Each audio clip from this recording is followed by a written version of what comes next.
Para mí hay, obviamente que más allá de las posiciones, una discusión legislativa en torno a un veto presidencial no es una buena noticia. No. Pero hoy lo que vimos es un gobierno que empezó a encontrar la brújula. Después se puede discutir, ¿no? Política e ideológica y de posición, se puede discutir si está bien o está mal. No estoy Entiendo. haciendo No, te entiendo. ese juego, pero sí empezó a jugar legislativamente, con las herramientas muy limitadas que tienen, y en un spoiler o anticipo, que por más que haga una excelente elección el año próximo, tampoco va a mejorar de forma tal que le cambie el escenario, ¿sí? Y ahí es donde entra en juego esa nota a la que haces mención. Es necesario, por el diseño institucional argentino, sí o sí, cualquier persona que se siente en el sillón de Rivadavia tiene que negociar. Claro. Punto. Nosotros después podemos decir si esas negociaciones son pactos espurios, son componendas o son negociaciones de fondo y de forma como las que tuvieron en su momento Menem y Alfonsín. Sí. ¿No? Sí.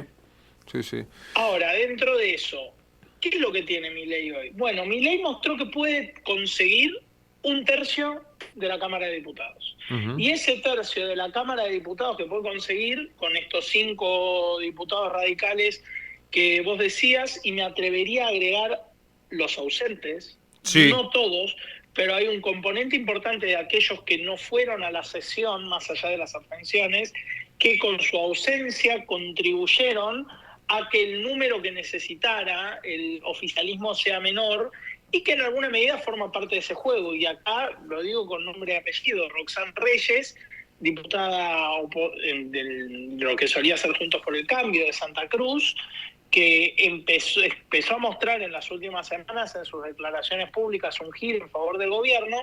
Y si vemos cómo votaron los diputados de la provincia de Santa Cruz, queda como literalmente la única alfil o más cercana del gobierno dentro de ese bloque, por decirlo de una manera, o de ese conjunto de 5 diputados que tiene Santa Cruz. Claro. ¿Por qué esto es importante? Porque el gobierno ya está empezando a ver este proceso en clave electoral. Está pensando que el año que viene hay elecciones, ¿sí? Y se da cuenta que el aparato territorial que necesitaba o que empezaban a desplegar no funcionaba. Y además no funciona porque ni siquiera tiene capacidad de retención de los bloques propios. No, claro. Por ejemplo, Paultroni en Formosa. Sí. ¿Sí? El armado de la Libertad Avanza en Formosa dependía casi exclusivamente de un armado preexistente de Francisco Paultroni, al cual la semana pasada lo echaron sin mayor problema, por decirlo de alguna manera, el bloque. Entonces, ya se da cuenta de la construcción, para mí, puedo estar equivocado, tiene que ser algo transversal, ¿no? Y en esa transversalidad lo que estamos viendo es un poco lo mismo que vimos con el principio del kirchnerismo, ¿no? Es decir, bueno, yo no tengo la cantidad ni de diputados ni de senadores que necesito para hacer determinadas cosas. ¿Qué es lo que más se parece a mí o qué es lo más cercano que puedo llegar a tener para negociar? ¿Y cómo puedo ir extendiendo esa frontera? Lo primero fue el PRO. Trató de abroquelar a la mayor cantidad de diputados del PRO con rispideces. La semana pasada, sobre todo, fueron muy evidentes esas rispideces. Y después empezó a hurgar en los bloques de los partidos provinciales con la discusión clásica, ¿sí? Que es la de la retribución a las provincias. Todavía no sabemos cuál ha sido el resultado de esto, pero estoy seguro que algo de negociación provincial hay, y eso nos explicaría, por ejemplo, la abstención del bloque de Innovación Federal, claro. ¿sí? Que en su mayoría son representantes o diputados muy cercanos a gobernadores provinciales. Y después, ¿qué es lo que sigue? Un sector o una facción menor de la UCR. ¿Qué es lo que tienen en común concretamente, por poner los diputados que votaron en contra, ¿no? O sea, estos 5 diputados radicales: Martín Arjol, Mariano Campero, Luis Picar, 3 de los 5. Sí. Y es más, ahora no recuerdo si Servi no entró en la misma forma, que fueron candidatos a diputados en las listas internas de Patricia Bullrich. Entonces, ahí ya empezamos a encontrar un posible hilo conductor de toda la situación. No estamos hablando de diputados cercanos a Manes, que hayan estado en el larretismo o que hayan sido cercanos a los sectores más progresistas del bloque radical, y acá también hago referencia a Martín Lustó dentro de esa lógica de liderazgo. Sí. ¿No? O sea, estamos hablando de un radicalismo que es un partido que históricamente ha tenido de mínima dos facciones, una un poco más conservadora y una un poco más progresista o centroizquierdista, ¿sí? Y estos son, en grueso, diputados de provincias del interior que son mucho más cercanos al ala más conservadora del radicalismo que al ala más progresista. Sí. ¿No? Curiosamente, también deberíamos incluir ahí a Rodrigo de Loredo, que tuvo una posición interesante, ¿no? Que es, si quiero seguir siendo presidente del bloque, tengo que votar con lo que la mayoría de mi bloque vota. Claro. Y lo dijo sin ningún eufemismo. Entonces, volviendo un poco al principio, Milei está negociando. Para mí que Milei esté negociando es una buena noticia. Y aparte no es que está negociando para obtener leyes, está negociando para frenar vetos, es decir, para decir yo tengo algún margen de maniobra. Y ese creo que debiera ser el título de cualquier editorial que salga en un diario mañana, ¿no? Milei mostró cuál es el límite favorable de lo que puede llegar a ser, ¿sí? Ahora bien, eso no implica construcción, porque para construcción necesita tener la mayoría inversa. Sí. Necesitaría de mínima la mitad más uno y para algunas cosas 2/3. Entonces, todo lo que se puede limitar la acción de maniobra transformadora del gobierno de Milei sería derogar elementos e ir por la negativa, es decir, avanzar en la medida que los decretos le permitan gobernar, que ya vimos que es un alcance extremadamente limitado, sí. Y al mismo tiempo también con piezas de legislación polémicas, pero que puedan conseguir ciertas mayorías. Ahora, perdóname. En estos días, sí. No, te quería decir que una vez que se consiguió, que el gobierno consiguió esto que consiguió en la Cámara de Diputados, ya se conoció la primera declaración de Milei, celebrando el respaldo al veto y agradeciéndole, dijo Milei, a los 87 héroes que le pusieron un freno a los degenerados fiscales. Vos hablas de negociar, de construcción, pero con este tipo de aseveraciones y este tema de la casta y anticasta, ¿cómo se sigue con la negociación? Esa es la contradicción de Milei. No, a ver, si Milei... A ver, Milei encierra un problema que, y en esto vuelvo, creo que fue nuestra última charla del año pasado, que decíamos que el principal problema que iba a tener Milei es el de la construcción. ¿Por qué? Porque su estrategia fue confrontativa y el diseño institucional argentino lo lleva y lo obliga a negociar. Sí. No puede negociar. Milei no es un actor creíble en la negociación, pero es el actor que hay, no hay otro. Ante actores que por diseño y por historia están acostumbrados a negociar. Repito, negociar no quiere decir pactos espurios, negociar quiere decir generar modificaciones en las condiciones de las leyes, que es exactamente lo contrario que plantea Milei, a todo o nada. De hecho, creo que la abstención del bloque de Innovación Federal, pese a lo que dije antes, tiene algo de señal en ese sentido, ¿no? Uh-huh. Y lo dijo Pichetto con todas las letras, en el debate, hubiera sido preferible que haga un veto parcial, y de haber hecho un veto parcial, nosotros hoy, en un escenario semejante, estaríamos acompañando. Y fue como, a ver, el clásico de meme, amiga, despertate, sí.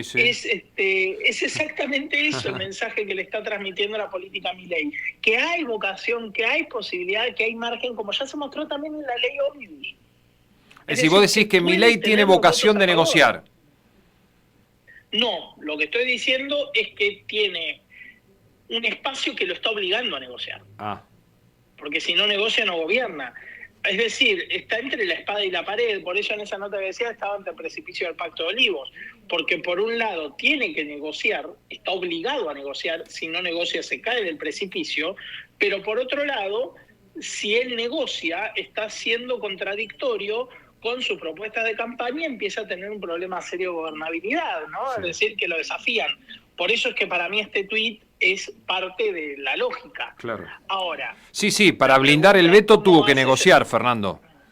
Tuvo que negociar, y al mismo tiempo, para mostrarle al electorado, a su público, que puede seguir haciéndolo, tiene que decir que todos los que votaron a favor son degenerados fiscales. Exactamente. Si no mantiene esta media tinta, claro, su propia supervivencia empieza a estar minada. Sí, está claro. ¿No? Y esa es la paradoja, porque para hacer las transformaciones que él quisiera, o al menos avanzar bastante en esas transformaciones que él quisiera, que fueron su propuesta de campaña, es decir, aquí no engañó a nadie, necesita negociar y ceder en algo.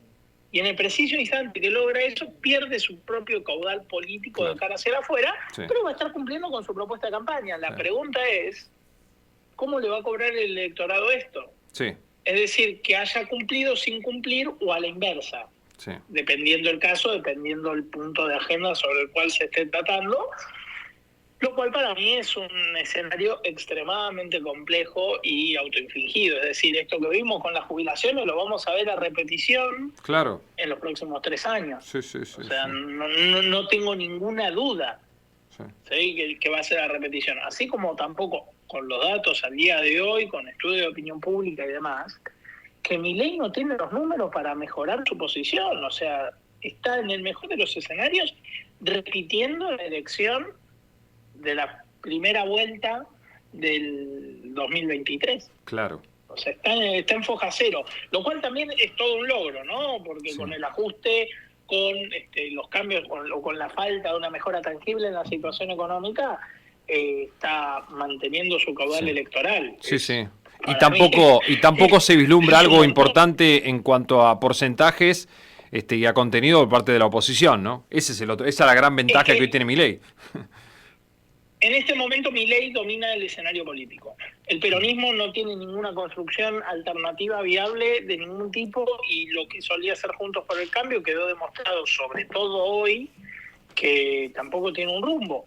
Hoy por hoy, lo que solía ser Juntos por el Cambio tiene liderazgos alternativos.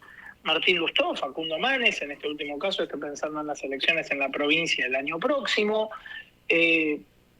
Mismo desde el sector de Pichetto hay imágenes, hay figuras que no digo pueden encabezar una candidatura viable, pero sí que pueden encabezar un proyecto legislativo viable. Es decir, paradójicamente hay más nombres de liderazgo en el Congreso que a nivel electoral. Está claro. Es decir, hoy nos queda claro quiénes son los referentes políticos o los referentes de la negociación política. Y eso es lo que nos muestra también la debilidad de Milei, ¿no? Que su política no pasa en este momento por las urnas, pero sí pasa por el Congreso. Entonces, acá la clave va a ser, bueno, ¿qué pasa a partir de las fiestas? ¿Cómo pega el giro esa construcción? Porque a partir de las fiestas, Milei, mal que le pese, va a tener que empezarse a preocupar por las elecciones, porque si no el escenario se le va a hacer muy cuesta arriba. Está claro. Si no repite caudal electoral o no mejora caudal electoral, no solo va a tener un caudal bastante bajo en el Congreso, sino que también encima va a tener la oposición el aval de decir no ganaste las elecciones intermedias. Sí. Que es un escenario súper frecuente en la historia argentina. Sí, claro. O sea, Macri las ganó pírricamente, el kirchnerismo perdió el kirchnerismo frente de todo, como sea, Alberto perdió las intermedias, Cristina perdió las 2 intermedias que atravesó, 2009-2013, y Néstor Kirchner ganó la del 2005, pero con bemoles, ¿no? Con bemoles en las negociaciones provinciales. Sí. O sea, siempre las elecciones intermedias en Argentina son una parada completa. Sí, son un dolor de cabeza, está claro. Y en diciembre-enero empezaremos a ver cómo se reformula Milei. Está claro. O sea, con qué nos encontramos de nuevo, porque es un Milei que no vamos a haber visto. Fernando. Y una salvedad. Sí, decime. Una última salvedad. Dale. No veo a nadie queriéndole hacer el juego destituyente. A ninguno de los actores opositores en este momento les conviene estratégicamente que Milei caiga. Entonces estamos viendo un hasta ahí. Es decir, esta presión es hasta donde podemos. Y no la queremos sobreexagerar porque si no te estamos generando un beneficio. Y eso es algo que en estos 2 años yo creo que no va a ser una amenaza.